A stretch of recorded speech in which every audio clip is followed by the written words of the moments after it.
This hyperversion of training delivers cardiovascular efficiency and full body strength and resilience. It could be one of the best ways that runners can boost their cardiovascular fitness and general strength in one.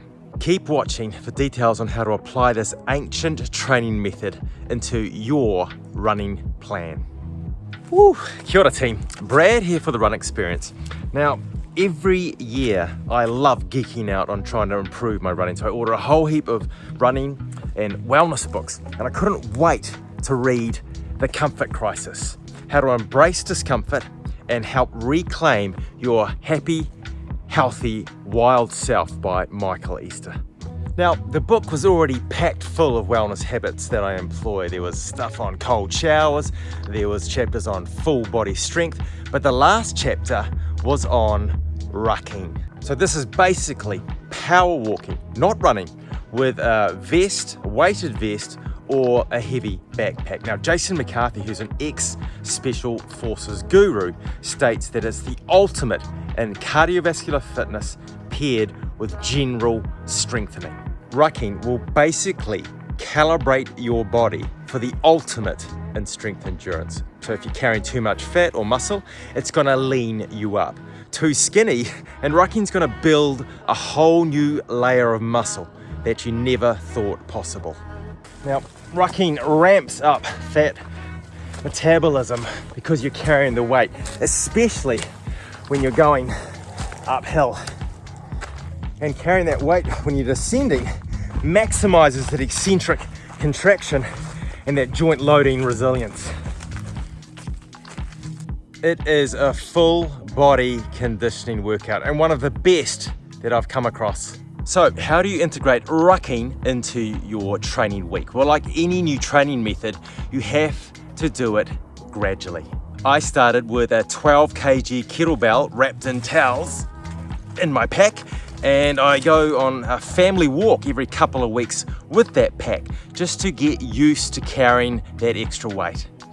It's a fantastic way to blend some training in with a family activity. I've also used rucking with some of my athletes to layer on another session in the day. For instance, in the morning, they might go for a 2-hour ruck, and then in the afternoon, maybe 1.5 hours easy spin on the bike. So that way I can work on strength and conditioning and do a double day of training, loading up that cardiovascular fitness without that extra load on the joints if it was going to be, say, a double run day.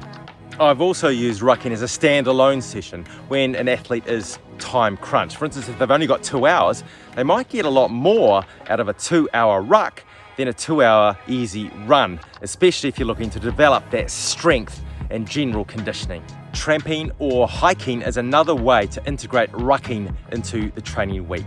Single day or multi-day adventures or missions, carrying a pack is a great way to work on that strength endurance and also get a little bit of ecotherapy, because spending time in nature has so many wellness benefits. So start with a weight well within your capacity and then look to build up that duration.